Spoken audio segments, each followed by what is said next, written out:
Привет, everybody, and welcome to our Russian Grand Prix race recap. I hope I got that right. I was watching Danny Kvyat teach Pierre Gasly Russian yesterday, and I totally might have mistaken that words, but I believe that is the Russian word for hello. Or you just insulted all of Russia. Yeah. It's one of the two. Sorry, Danny. if you want, if my Russian isn't good, blame Kvyat because he was my teacher. If you haven't seen that video, it's on the Toro Rosso YouTube channel. He's teaching Pierre Gasly some Russian phrases. But anyways, welcome to episode 68. Like I said, we are recapping the Russian Grand Prix, and I have to be honest and make a confession right off the bat. I hate the Sochi Autodrome. Well, Yeah. Kind of glad it's not on the calendar next year. Next year it is. It was the year after. Year after, right? Yeah. But yeah, I mean, it was a nice spot for the Olympics, but it's not really the greatest racing spot in the world, is it? Not much areas for overtaking. The last sector is all 90-degree corners, one after another. It's not the best designed racetrack. And It's designed for a first lap, first corner crash, and that's about it. yeah, or having to go around a bollard like 6 times like we did this year, right? Yeah, that's true. So I didn't really much enjoy it. And even heading into this weekend, I wasn't really looking forward to it that much because I knew that the characteristics of the track wasn't going to provide that much excitement. The race was okay. It wasn't France level bad, but this was sort of France with barriers. Well, it was strategy drama, wasn't it? Like that's what it wasn't the on-track battle that we were excited about. It was the drama inside of the teams and between the teams that really had everyone captivated in the race. And that's usually not what you want to go with during a race. Usually that's something you see on like TMZ or something like that, you know? But it was expected in Russia, that's for sure. Yeah, I mean, the drama kind of just started off right at the beginning with the whole three-way crash between Giovinazzi, Ricciardo. I was a sandwich. He was a sandwich. It was a good line, though, I do have to say. And Grosjean, but unfortunately for him, you know, after he had probably his best qualifying finish this season to go out in the first lap, kind of disappointing for him overall, but yeah. Mate. I actually do feel bad for Roman. I do. That's a tough one. That is a tough one because, like I said, it was his best qualifying all season. Out qualified Magnussen. He sounded so defeated in his team radio too. It was just like, mate, we do all this work all week and it just get crashed. We get crashed in the first turn. Yeah. I did feel really bad for ridiculous. him. But then he said something after the race where he said, drivers should be more gentlemanly on the opening lap. Roman, may I please point you to Spa 2012? When you went flying over the top of Lewis Hamilton. Lewis Hamilton. So that kind of applies to himself as well. But it wasn't, I don't know, who do you think was at fault in that corner? Sorry, go ahead. I was going to say it was all three, to be honest. I don't think it's Giovinazzi's fault. He was kind of just put in that position. He had nowhere to go. He was stuck there. He was a sandwich. Whose fault do you think it is? He was a pastrami in the sandwich. To be honest with you, I was looking at the onboards and I was trying to figure out, I'm like, well, what do I think of this? And I think Grosjean is the least to blame. Yes, I agree. He was the outside. He was taking the widest. Yeah, the widest apex. Consider the racing line. I think Ricciardo was trying to make an overtake. So honestly, I might have to blame the meat in the sandwich. Really, Antonio Giovinazzi. I'd blame Antonio Giovinazzi 100% for that. All right. And he stuck his nose where it should have been, I think. I mean, I like prosciutto, but not when it's in between Grosjean and Ricciardo. He needed some mayo in that sandwich to slip through. No, you need a little Williams in there. he was the prosciutto in between the two French biscuits, Grosjean and the Renault. Oh, I was going to say, wow, where are you going to that? Pretty good. Yeah, there we go. Yeah. Well done. Okay. Right. You can tell how boring that race was, right? No, if they had Charles in there, would have been made some good wine. It would have been a good fit. Wow. But I honestly, where is this going? We're off to a flyer. Where is this going? We're like Vettel the first 15 laps. We're just see you later. Pushing. So yeah, I think in the final analysis, because the way he kind of put his car in no man's land, and to be honest, that he squeezed Grosjean, and that's how we hit him in the rear, and Grosjean went airborne a little bit. So first in turn 2 in the rear. For fuck's sakes, honestly. We had another turn 2 in the rear. Yeah. But racing incident is lap 1. Not like any driver should have been penalized. But if you had to give fault, I'd say it was more Giovinazzi. But it was I agree. Just 3 guys fighting for position opening lap. Yeah. So I mean, it's also unfortunate because it ruined Grosjean's race, and then it ruined Ricardo's race for the rest of it because it put his car off balance, and ended up where he was, which bad floor damage. He retired, I know, early in the race because the floor damage was too much. Yeah, and couldn't deal with it. He was the second one to retire. Yeah. Unfortunate for him. And how about this? We start off a podcast not talking about the race winner or like the main lead battle. That's how this race turned out. We're talking about the midfield crash at the start of the race. It's a big part of this race, so I feel we're trying to save all that goes down to that situation. I think it just shows you how Russia is statured as a Grand Prix in terms of racing. Mm-hmm. No, fair point. Yeah, I think in terms of the battle on track, in terms of overtakes, there wasn't much there for the race win. There was one really nice one on the long left-hander, but I don't remember who overtook who. I know Kvyat overtook Gasly there, so maybe that's the one that you're thinking. Yeah, it was. Which was good for them because after what happened in free practice too, it was a dangerous situation. But they both came out of it fairly well. What did you hear about the whole helmet gate with Denny Kvyat and his special helmet for his home race? No, I don't know what happened. So the FIA didn't allow him to run his special Russia GP helmet because of the helmet regulations where I think they're allowed 1 race per year where they can change their helmets for special livery or design. And they had deemed that he already used that in Italy when he went with his sort of Italian flag inspired helmet. So they didn't allow him to run the special Russia lid, which was a very nice helmet.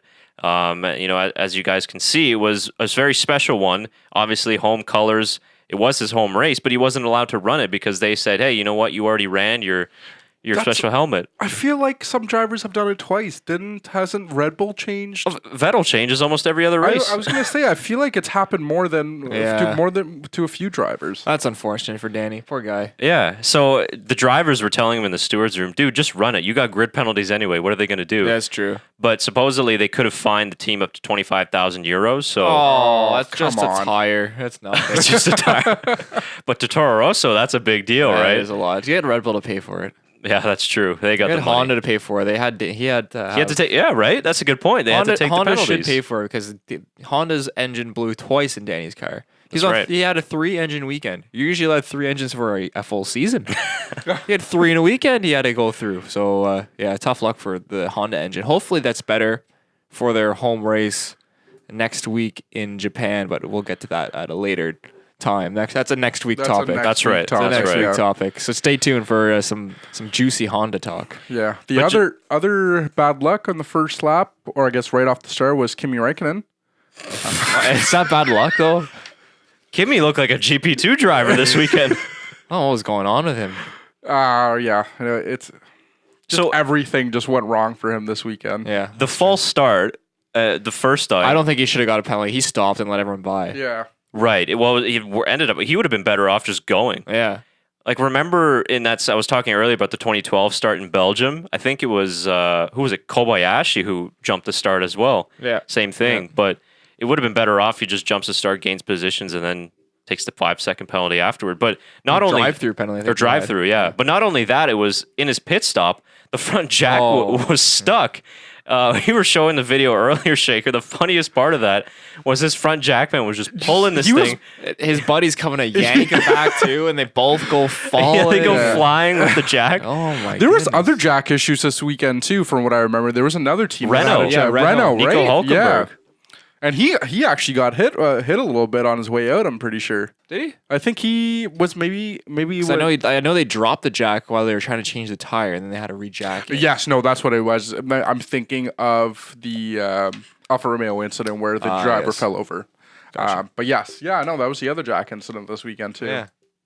Yeah, it was bad for the pit stops in that sense.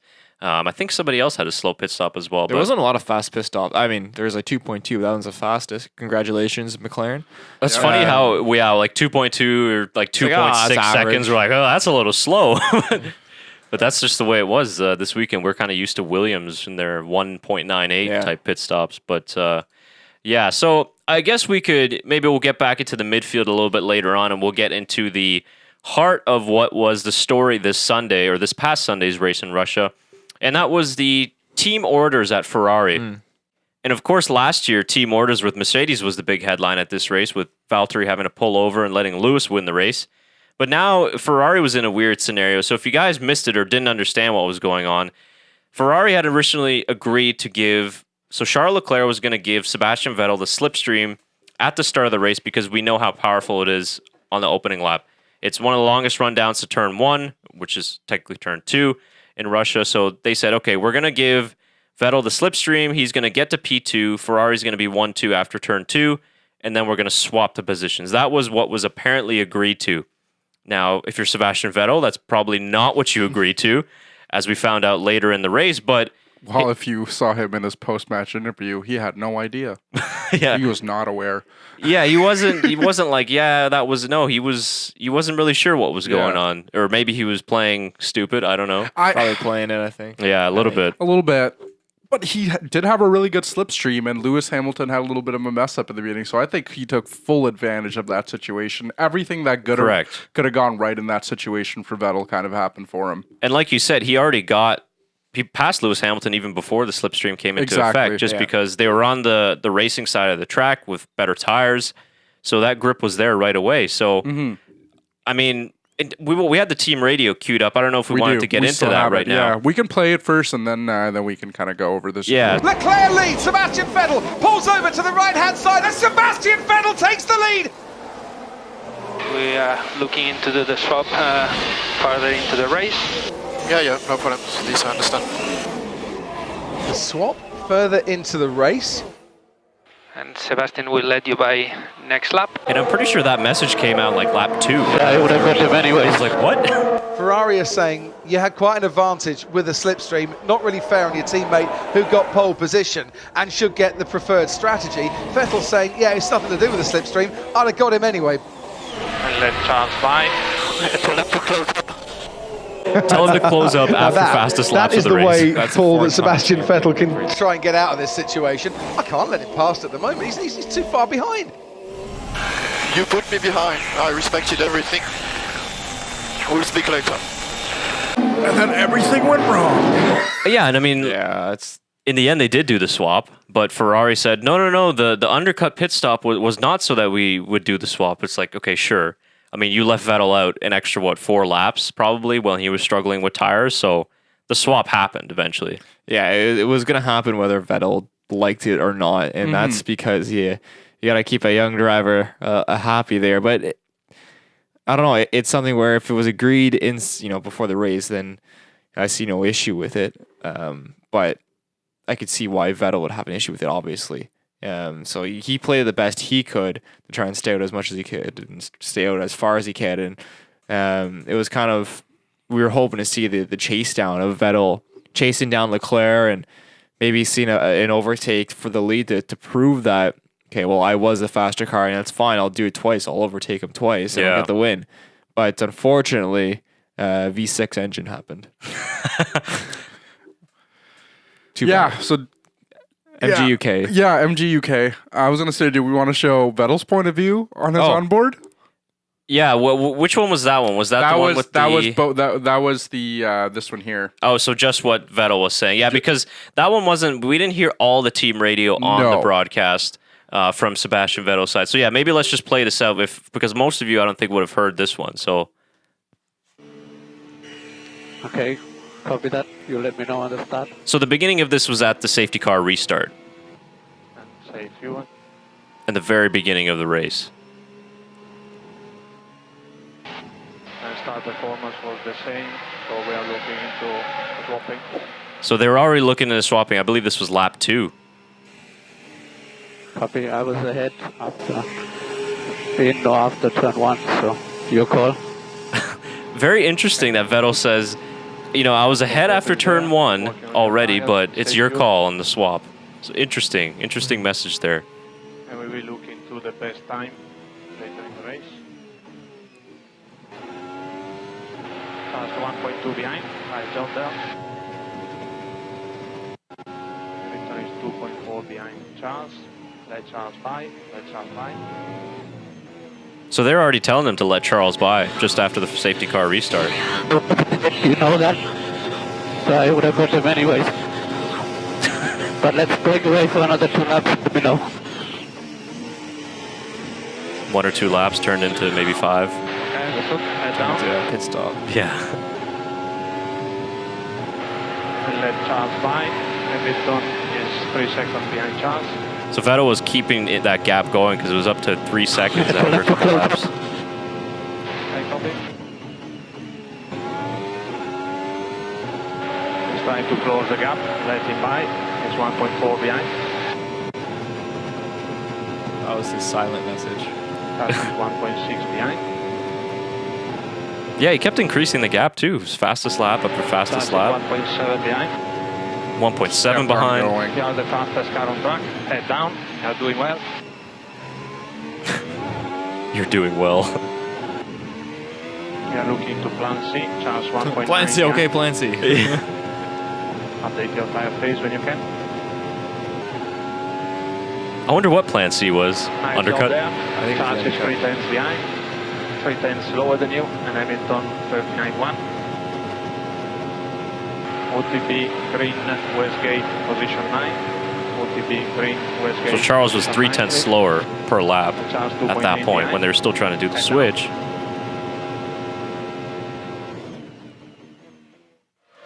So interesting there, just kind of getting Seb's side of the thing. And very interesting that at the beginning of that, he's pleading his case, right? Like you were saying, I would have passed him anyway, and I did pass him even before, but let me know. It's like, okay, and then afterwards, let's do another 2 laps at this pace, and then we look into the see where switch it's later. going.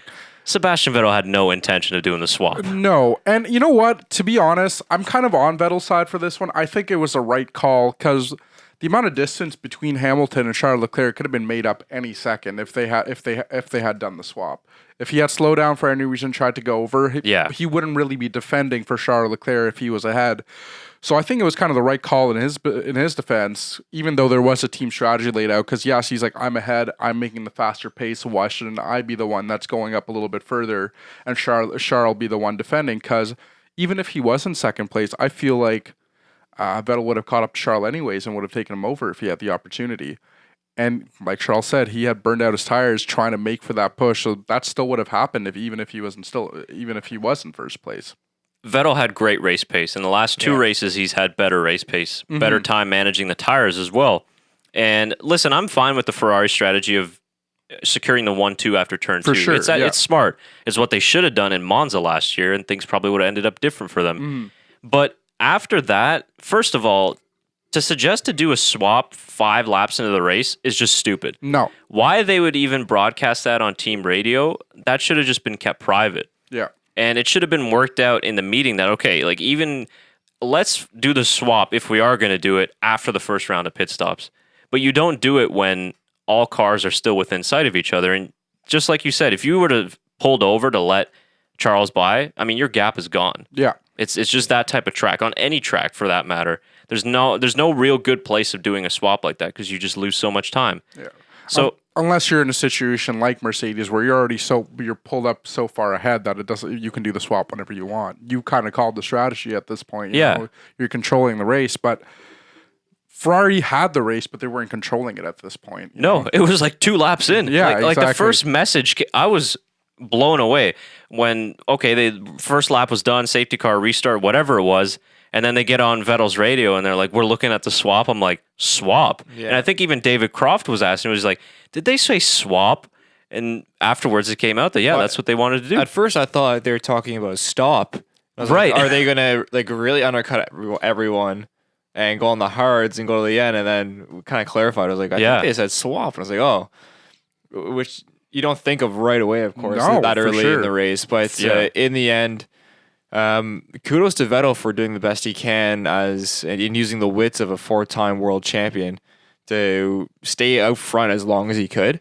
It didn't work out for him, and I would have liked to see the end of the race, but it's the awareness of a 4-time champion, and he used his experience to his advantage this weekend, and I thought it was really well done by Vettel. And maybe something that Charles can learn from is Patience. A little bit of patience with the team orders, and that everything will even out in the long term. You just gotta wait and have some patience. So I said it last week. And I might have been going a little bit overboard. Say it with the chest this week. He was kind of being a brat. I agreed with you. We were messaging earlier today about it. I think so. Like, honestly, it's sometimes you're just like, Charles, shut up and just drive. Yeah, like head down and go. And I get it. Listen, I get his point of view. Yeah, yes. no, He's for like, sure. I totally understand him, but he's like, man, at that point, you got to listen to your team. You got to listen to the 4-time world champion ahead of you who's saying, "Stay behind." There's no way we're making the swap happen at this moment. Like it would have been a bad call. And in the end, the undercut was the right way to do it, in my opinion. Sure, they made Vettel stay out a little bit longer, but their team strategy would have worked out that way if You would have had a 1-2. Correct. No virtual safety car. if no virtual safety car would have happened. They would have still gotten exactly what they needed out of that situation. and then Vettel would have been pissed post race, but Yeah. Leclerc was happy anyway. But no, I agree. But at the same time, just because you get pole position, like, listen, the race is won on Sunday. Yep. So the thing that kind of irked me about Leclerc's radio messages is like, listen, man, this is only your first season with Ferrari. You're not entitled to a race victory just because you got pole. Yeah, you played the team game, but after that, it's a race. Yep. And if you want to get by Seb, pass him. I think it's something that all F1 fans can think is less team orders and more racing on track and actual overtaking and fighting between teammates, because it's the same with Bottas and Hamilton. Yeah. It's the exact same scenario. I mean, not in terms of maybe the driver's situation with experience and stuff like that, but Right. with just the team orders and letting people buy and trying to do swaps, and really frustrating to see because we want to see these. They're the top 4 cars on the track. Yeah. First, going to have very simple battles, and okay, you can overtake me. We're not going to have exciting racing, and that's a problem in F1. Yeah. for Big sure. problem. And you brought up a really good point where this was the old Seb. And we Yeah. said last week that Vettel's back. Now he's really back because this is multi-21 Seb. Yeah. What you were talking about before with the Red Bull incident when he was behind Mark Webber. I forget which race it was. Maybe it was Turkey or Malaysia. No, Malaysia. Was it Malaysia? And Vettel got the message, okay, we're going to bring the cars home, multi-21. So essentially, I think it was a engine map setting. But anyways, the message being that we're just going to come home as formation. So Webber was first, Vettel was second. But Sebastian Vettel was like, fuck that. I want to win the race. And they came close, a little bit of a contact, and he won the race, right? And obviously, Mark Webber was very pissed off afterwards. The team was very pissed off. Multi-21, Seb. Yeah, in the break room. With the like crazy Australian eyes. Like, yeah. Oh boy. And then Webber on the podium after, he's like, Seb will have protection, and that's the way it is. And yeah, what can you do? Like, ouch. But that's the old Sebastian Vettel. And had he obeyed team orders, he would have turned into Valtteri Bottas. Because that's the criticism that we've had of Valtteri the last couple of weeks, and maybe going back to even last year. Yeah, for sure. Was 100%. no, man, forget about the team orders and go and win the race for yourself. Race for yourself, you know? Like, I understand you're racing as a team, It's an but individual. you're racing as an individual driver. Right. Exactly. It was what it comes down to. And you're racing to be the best in the world, not the best team in the world, you know? Like, that's in Exactly. the end, that's what you're going to be known as. Yeah, and that's Not as the best support driver on the grid, Yeah. you know? That's Rubens Barrichello. correct. With all due respect, he was a great driver, Fantastic. One of the best to race in F1. but But 0 world championships. and just because he's behind who?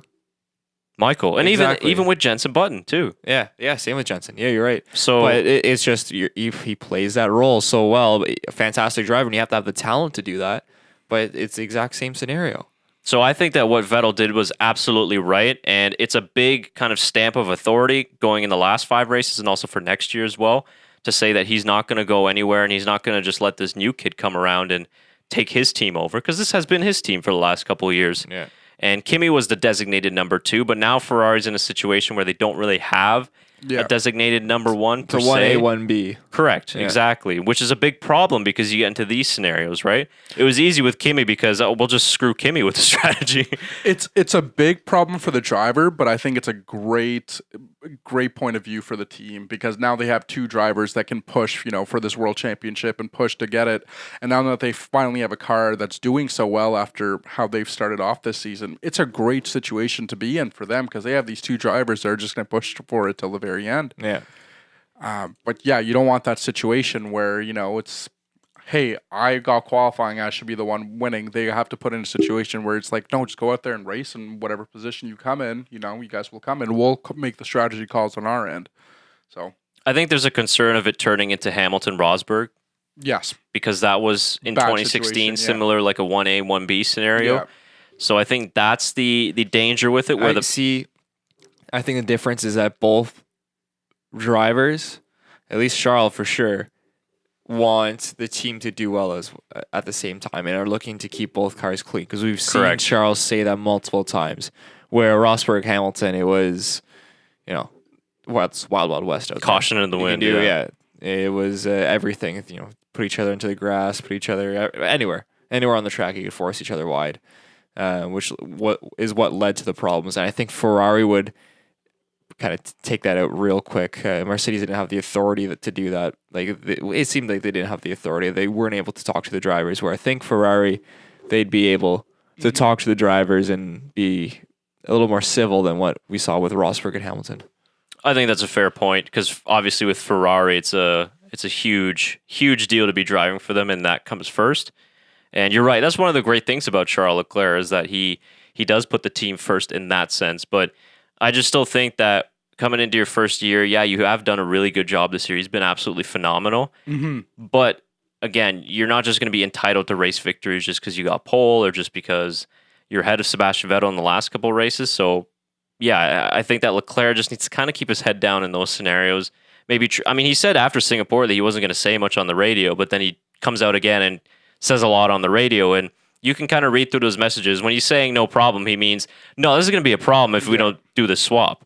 That's the kind of spoiled brat almost coming out in the team radio. But he's a great driver, and I think it's a great team partnership. But if Ferrari have the best car next year, like Mercedes had this year, it could get really tense in that Ferrari room. Well, it's like Sebastian Vettel says, the biggest difference between having Charles on his team compared to Kimi was there's a lot more talking on the radio and in general. Oh, yeah, it's true. Seriously. It's true.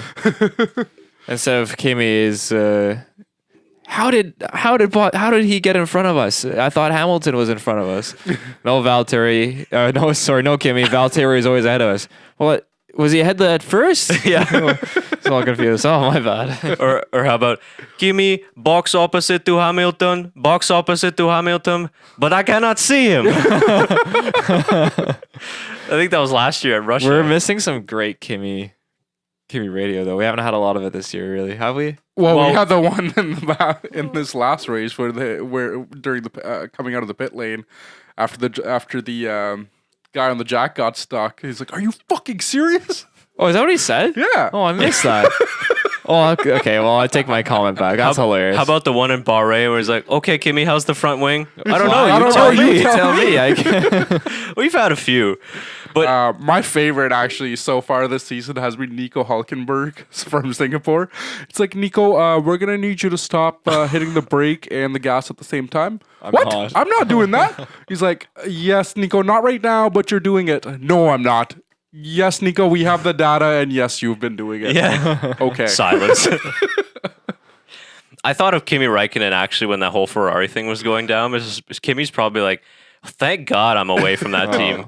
Like he did not want to deal with any of that politics side of it. So No, not at all. I was watching a little off topic here, but just going all the way back to last year, and I forget what race it was. But it was the U.S. Grand Prix, and Raikkonen had won the race, and Hamilton and Max were in the room. They're all talking, and Raikkonen asked Hamilton, "Do you win the championship?" And Hamilton just like, no. And like that was a great one. took such insult, but Kimi was like, I don't know, I had no idea. I don't know. yeah, I'm surprised he knew Lewis was leading the championship. It's just this most savage burns without trying. Wasn't he like sitting cross-legged too? Like he was just chill. He was straight up just saying, "So did you win?" What? I don't know. Serious question. Anyways, back onto this race. Yeah, I think we've kind of wrapped up. What did you guys think of the team orders? Who was in the right? Was it Vettel? Was it Leclerc? Were they both at fault? What do Ferrari and Mattia Binotto do heading into the next couple races and the next 5 finishing off this season? Vettel was in Maranello on Monday, had some simulator work, had a meeting with Binotto, so would have been interesting to be a fly on the wall in that meeting. But yeah, it should be interesting how the rest of the season plays out. If Ferrari have the best car in the last 5 races, we might get more of this. Japan will be really interesting to see what plays out there. Yeah. But we'll get into that in our preview. Yes, we will. Can I talk about a driver that really impressed me today? Yes. Or not today, but this last race? Alex Albon. Yes. Maybe That's exactly what I was going to get into. was it? so Yeah. The comeback kid for this race, starting in the pit lane with everything going on with Honda. To drive and finish in P5, which is fantastic for him. You know what was most impressive? Red Bull called it right at the beginning. They're like, yeah, he's going to be starting from the pit lane, but he'll get P5, P6. There's the confidence in them, and to say that outright. And that's a drive from a top level driver to drive for a top team like that to be able to come from the back and finish in P5, not just a points position, a solid points position where he racks up a couple spots off the podium. Pretty impressive. He's got more points than Max since the restart. Well, there you go. Yeah, it continues his streak of top 6 finishes at Red Bull, which was in jeopardy starting from the pit lane, but he did a great job. Yeah. I was looking at him in qualifying, and I'm like, ooh, he might be dropping in our power rankings, but then comes in with a storming race to finish off the weekend, so... Impressive. Yeah, and you know how we said at the beginning of this podcast that there's no overtaking in Sochi? I mean, he overtook 15 cars, so... We didn't see much of it, unfortunately, as usually we do in the midfield battle. But yeah, he did a pretty good job being able to kind of leapfrog a lot of drivers, racy drivers as well, getting in front of the racing points. The Renaults at one point, Nico Hülkenberg had good pace along with the Haas as well. So to be able to clear those cars was impressive. And yeah, to salvage that, it didn't look good for Red Bull on either side of the garage. But to finish P4 and P5 with them, probably the best they could do. For sure, 100%. Yeah. I just mentioned actually Haas and Kevin Magnussen, who was having a really good race until he cut the chicane, or well, not really the chicane, but he cut. He didn't though. Well, that's the penalty I want to talk about too, because they gave him a 5-second penalty, and I think the reason why was because the F2 crash that happened earlier in the day. I don't know if you guys saw it, but it was a pretty big F2 crash. Mazepin and Jack Aitken came together, and then Mazepin. Well, basically what happened was Aitken went through that zone. Basically full throttle through that bollard, and then Mazepin also came through that way. They hit each other, and then Mazepin hit, I think it was Matsushita on the outside, and then they big crashed into the wall. So I think crash. I did miss that crash. Hey, missed the crash. Yeah, look it up. It was a big one. But I think that's why that they kind of made a really strict call on Kevin Magnussen, which I don't think was necessarily fair. Because not in that scenario. No, because I personally think he did the right call because he knew he was going to get overtaken. He knew he couldn't make that corner. He couldn't make the first bollard. Yeah. So he made the second one. Make the second one. You can't really make the first 2 bollards because you have to slow down all the way in order to steer around them. Yeah. And again, like Magnussen said, it might be even more dangerous doing it that way. So he reduced his speed. I think he re-entered the track safely. There was nobody behind him that was in close proximity, and Perez he lost the took him position over right there, didn't he? Well, he made the overtake before Magnussen re-entered. Yeah. Oh, okay. So that was fine. And then obviously, Gunter Steiner was really pissed off afterwards on team radio. Oh yeah. So was Kevin Magnussen. Yeah. So I don't blame him. But Magnussen did call Gunter his buddy. Thanks, yeah, buddy. Thanks, buddy. What a load of bullshit. But I'm wondering if Gunter's going to get any penalty for that, because we see in other leagues, he could get a fine. Criticizing referees ends up in big fines. So I wouldn't be surprised if they give him a fine. Yeah. Does that only happen during the race? Because we've seen Ferrari say multiple things about that Canadian Grand Prix loss. I don't think it was that bad though. Okay. He went in on them. I listened to the full team radio, and so he's like, if it wasn't for that stupid, idiotic steward, and then I think Magnussen said something. And then Gunter started talking again, and somebody muted him because Gunter started saying, he's like, what was his name? And then they muted him because who knows what else he would have said, right? Yeah. Oh, wow. So, yeah, I'm glad that somebody kind of stepped in there because it could have been a bigger fine possibly. Yeah. But, difficult for Haas, obviously. They still finished in the points, but it could have been better. They could have had a double points finish, I think, if Grosjean didn't get crashed into. I know that's saying a lot because it could have been this, could have been that. Yeah. But something I believe could have happened for Haas, and that wasn't that out of the question. Yeah, and another driver in the midfield that we haven't talked about in the last couple of weeks, but I wanted to give a little shout out to is Sergio Perez in the Racing Great Point. race, yeah. Yeah, another really good race, and I believe that's his third race in a row that he's finished in the points. Let me just quickly check here. So he's been in the points in 3 out of the last 5 races, a P6, P7, did not finish in Singapore with the engine, and then P7 in this race as well. So I think that Perez has been doing a really good job for Racing Point. He had a kind of a slower start to the year, but that was more the car, and the upgrades that they brought since Germany have really helped them. Even Lance Stroll was close to getting that last point, but Magnussen did a really good job in the last couple laps to create that gap. Mm-hmm. But Racing Point is coming along pretty nicely after the summer break like we thought they would, and Perez has been leading that team. See, it's usually the opposite with what was Force India before Racing Point, where they'd have a fantastic start to the season, but they'd have no money for development for the second half of the season, and they couldn't. But now they got Stroll money. They do have Stroll money. It's a good place to be. We're seeing an opposite this year, where they started off from scratch and now clawing their way to what is a pretty decent car, and who knows what that could end to next year. There's a lot of teams next year where you could say, I think the 3 juicy ones are Renault, McLaren, and Racing Point, but So screwed. we'll see.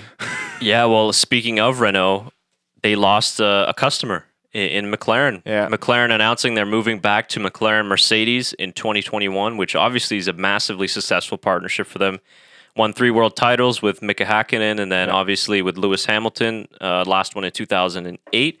So that was a great partnership, and you kind of wonder, like, what would have happened had they not switched to Honda in 2015? Mercedes have obviously had the best power unit in the hybrid era up until this year, essentially. Mm-hmm. So I wonder where McLaren would have been, because even when they were struggling, they had a pretty good chassis. In 2017, they said that they had the best chassis. So I don't know. I'm not saying they could have been race winners, but maybe they would have been best of the rest all this time along. Who knows? But with Renault, you lose a customer, so you lose a lot of revenue, obviously. Well, yeah, that and losing Red Bull last year too, right, was also a major hit for them. Yeah, and heading into 2021, they'd be the only team that would kind of have their own engines. I mean, Ferrari's obviously supplying Haas, Alfa Romeo. Mercedes is supplying a ton of teams. They're going to be supplying, obviously, McLaren now, Racing Point, and Williams. And Honda, of course, supplying the 2 Red Bull teams. So Renault is the only one that's going to be on their own, which, yes, they're going to lose that money, but 2005 and 2006, when they won the world titles, same scenario. They were the only team that had Renault engines. So it kind of is a good thing in a way, because you can just focus on development on your own side. You don't have to share anything with other teams, so maybe you can keep more secrets in-house. I don't know. It could be interesting. There's a big possibility of them not signing bigger name drivers though, because of it, right? Because they lost 16 million, and we got, I think just last week we got told that Daniel Ricciardo's contract was 25 million over 27.5 million over 3 years? I believe it was, yeah, It was 2 or 3 3 years, which is a huge. He's a third highest paid driver behind Vettel and Hamilton. Big man gets paid. Yo, Boardman. Boardman. Aussie man gets Aussie man gets paid. Honey Badger gets paid. But yeah, that's a huge loss for them, and that's revenue that was coming in that they were using for research and development. So it should be interesting to see where a lot of that money is going to be coming in for that, and also to put it up for drivers. The really good move on their part was getting Esteban Ocon right before that deal went through. Right. So that was a great call on their end to have that all wrapped up before this got released, but. Should be exciting. Do you think McLaren's going to go to silver, or are they going to stick with the orange? I don't think they can go to silver just because Mercedes is silver. But maybe they'll go to like a black. Yeah. Orange with black. What about an orange and silver? How gross would that look? Like that I just feel wouldn't like they look should good, just. I guess there's already 2 blue cars on the grid, or 2 blue teams on the grid. Yeah. I'll tell you what, that return to the old McLaren Mercedes livery, the black with the and silver was gorgeous. Yeah. Gorgeous. That would look really good. But I think that was a sponsor back then. I think it was West. That's why they had those colors. But that when Kimi was driving for that team in Montoya, that was one of the best F1 cars ever. Yeah, one of the nicest looking for sure. You know what? Could go down as actually the nicest looking livery in F1 history, I think. Yeah, it could have been a world championship winning car too. had an up and for liability. But for me, one of the best looking ones. Yeah, I agree. So we'll see what happens with Renault, and even Toro Rosso are looking to change their name for 2020. Right? I think they've entered something officially with the FIA. I don't know if you can look it up what they're proposing as their name change, but I think it was like Alfa Toro or something like that. Oh, I thought that's what. Oh, I thought Alfa Romeo. That's what. Like, because I heard something like that name, but I thought they were saying Alfa Romeo wrong. So David Croft slipped up again or something. Well, I didn't know. I thought it just maybe he stumbled, or I heard it wrong. So I just figured it's Alfa Romeo, but I guess not. I think it might roll off the tongue a little bit easier than Toro Rosso. AlphaTauri, there you go. Which sucks. I don't like it that much. No, I don't either. How can you have two teams named Alpha? Maybe they should have just got back to minority. Yes. Huh. I would have liked that. Not a bad idea. It's easier to pronounce. Toro Rosso. What's wrong with Toro Rosso, though? Nothing. Toro Rosso isn't bad. They would still be Toro Rosso's Red Bull's B team, right? Right? Correct. Just Yeah, call nothing them would Red Bull change. Red Bull B. RBB. Red Bull Light? No, Diet Red Bull. That's what we should call Red it. Bull, yes. All the great taste, but 0 calories. So we'll see if that name change goes through, but for now, they're still Toro Rosso. So one of the things I wanted to talk to you about was our boy, Max Verstappen, friend of the show. Not really, but... He can be if he wants to. Yeah, exactly. The Dutch fans love us. We haven't really talked about Max Verstappen too much, and Red Bull have been struggling since the summer break. That's why. Yeah, they've only been on the podium once, of course, which was in Singapore, and even that podium was a little bit lucky with Mercedes' strategy. They can kind of thank them for that. But I was reading this article earlier today, and we could post this up for you guys to see as well, that Josh and Max Verstappen, they're very concerned by the form of Red Bull. And like we mentioned, they haven't had really good form since the summer break. And we remember before the summer break, it was all about Red Bull and Mercedes. Red Bull had wins in Germany, wins in Austria. Even in Hungary, they could have had the win. They had a pole position. And then all of a sudden after, they've been really nowhere with the pace. Italy, they weren't anywhere. Belgium, now in Russia, and obviously they took engine penalties, but we thought that in Russia, they were going to have some more pace, but they were just so far behind Mercedes and Ferrari. Yeah, it's kind of in a where's Wallow right now for Red Bull and keeping quiet of things. And again, it will be really interesting in the races further. Japan, depending on the new engine and how that works out, of course, Honda will be ramping up to make sure they can get a podium at their home Grand Prix. But I think their next best shot is going to be Brazil. I know Max has done very well in the US, but we've seen him dominate at Brazil and do so well at Brazil, and Red Bull's car is more suited for that San Paulo track. And Mexico as well. Yeah, I guess. Yeah, you're right. Yeah, Mexico too. Those two. I don't think it's going to matter at this point. For what we saw in this last Russian Grand Prix, the Red Bulls were almost a full second behind the Mercedes and the Ferrari. Did they say they got the setup wrong again? No, they didn't say anything like that. And just reading a quote from Josh, Max's father, he says, it's very frustrating. The last few races before the summer break, it went really well, but after the summer break, we did not progress while the other teams did. Yeah, and they just got engine upgrades. Yeah, and two in the last 3 races too. So to see no advantage made by Red Bull is kind of disappointing. And not just the engine too, but also the car. And Josh Verstappen goes on to say, looking at the last couple of races, it seems that we will be half a second short in Japan.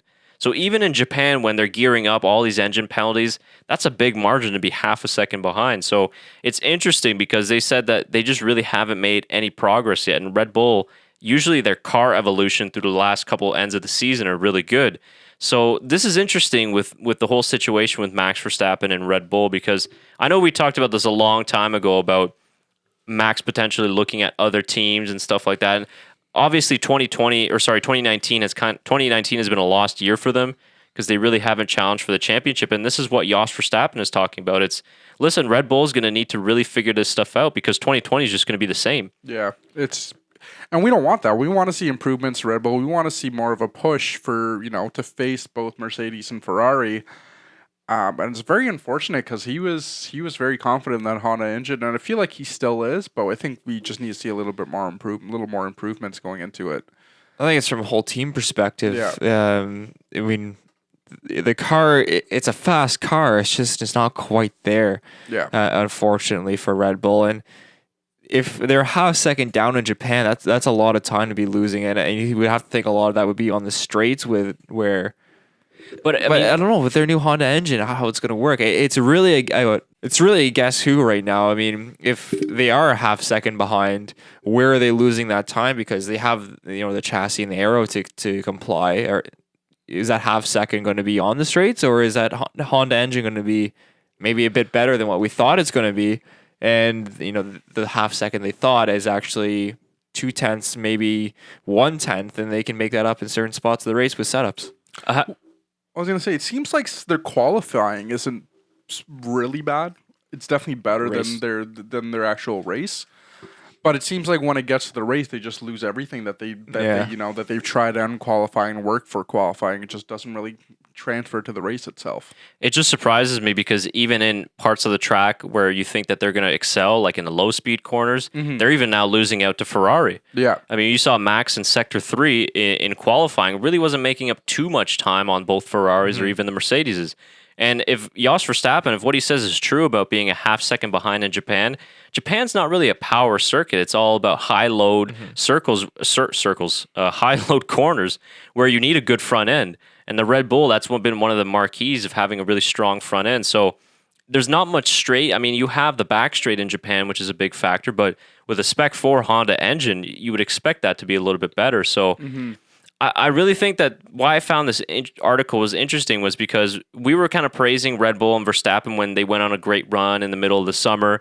But always keep in mind that I think Verstappen holds the keys in that team. Yeah. And he'll walk away if he doesn't feel like he'll have a world championship car. And think about this on the Mercedes side of things.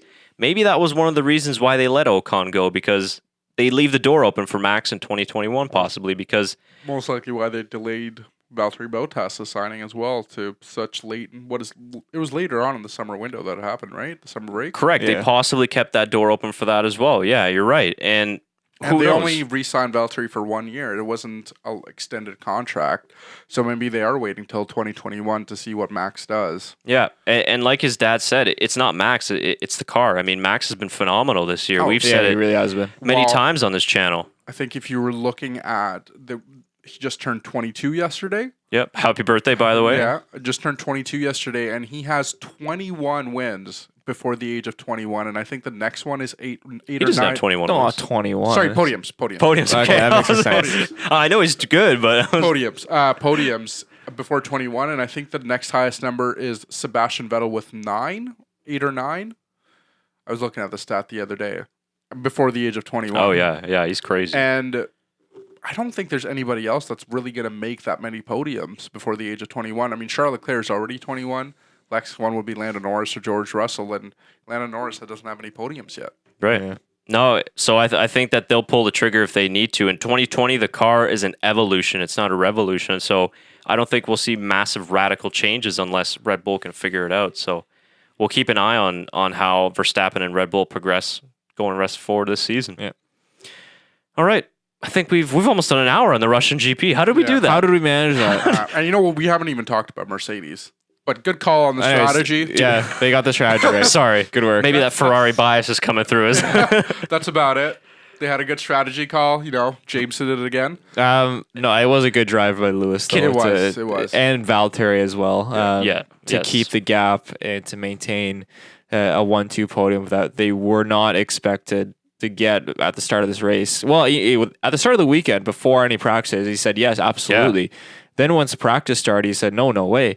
But they somehow pulled their Mercedes magic with a little sprinkle dust of luck here and there with a safety car, and Still the only team to worked out. win at Sochi. That's true. Yeah, 100% record. Yep. Even back to 1913. And all only have 1-2 finishes as That's well, right. right? I don't know if they're all Not last 1-2. year? Not last year? No, yeah, I don't think it's all 1-2 No, finishes. I might be wrong.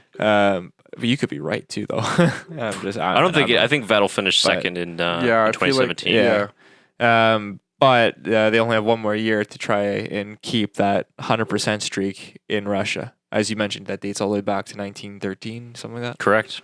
No, that's the difference between them and Ferrari. Ferrari finds a way to complicate things, and Mercedes just finds a way to slip into a 1-2. Yeah. And I think they were the only team to start with the medium tires right at the beginning, Correct. right? Yeah, And but that also showed how good Ferrari was at this track. The fact that Mercedes had to force their hand into a different strategy, which probably wouldn't have worked had it not been for the safety cars. for sure.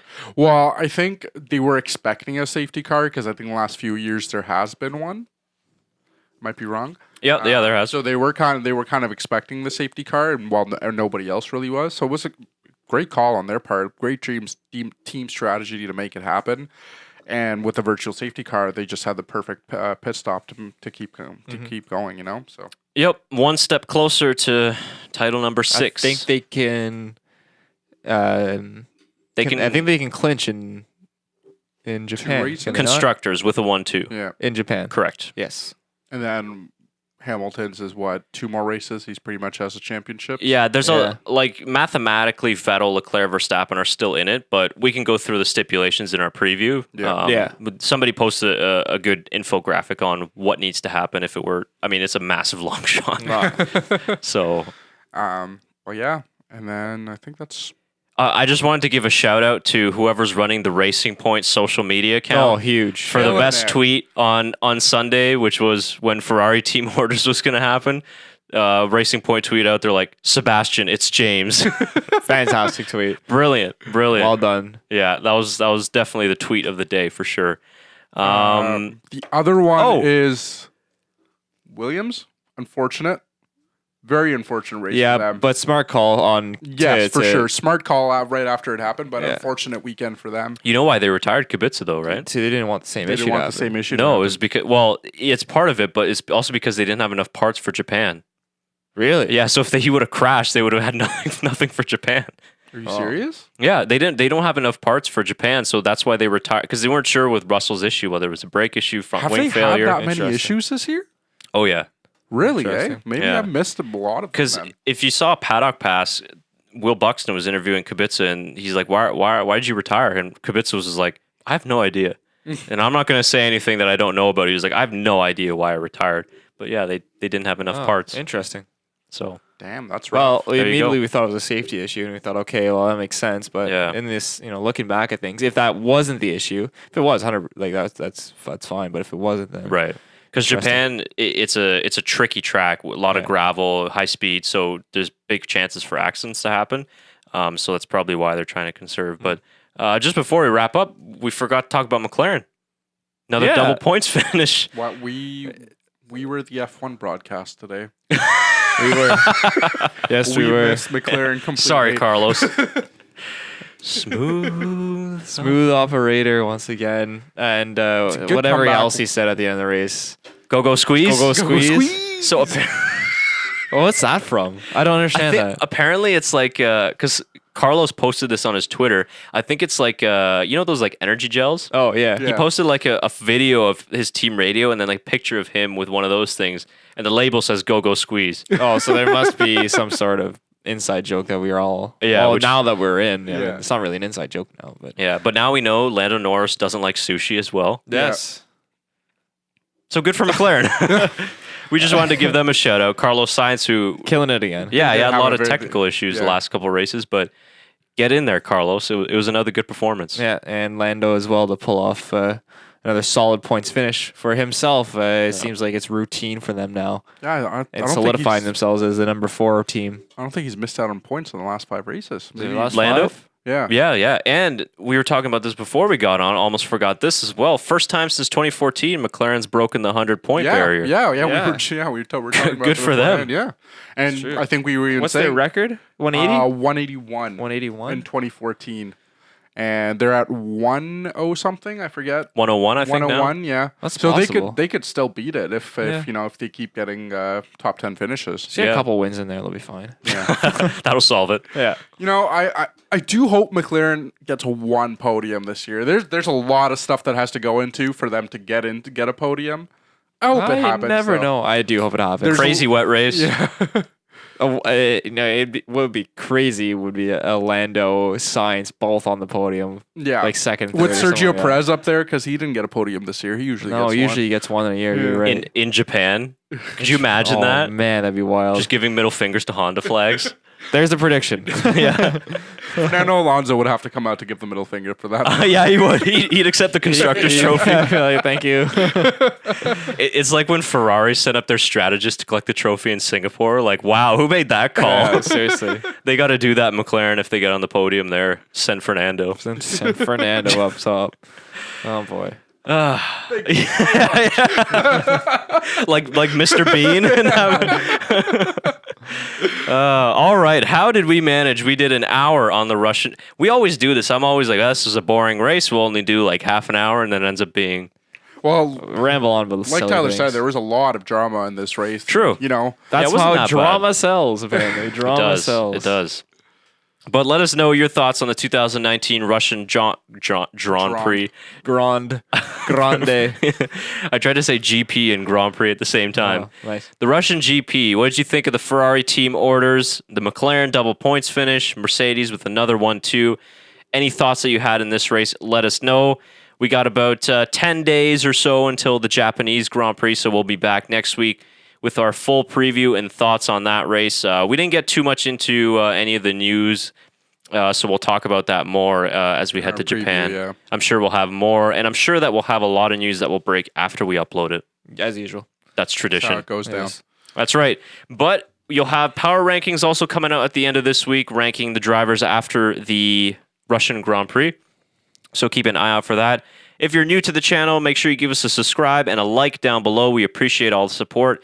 And we'd love to have you guys along listening to these podcasts. We've only got a handful more to go. 5 more races after this. Yeah, it's gone by fast. And still haven't missed one this year. No, we've been pretty good. No preview or no, so it's good. We've been like Williams up until Singapore. Just consistent. Just consistent. Yeah, we're good. All right. Nothing else from you guys? Good? No. Okay. Thanks, everyone. We'll see you next week. See ya. See ya.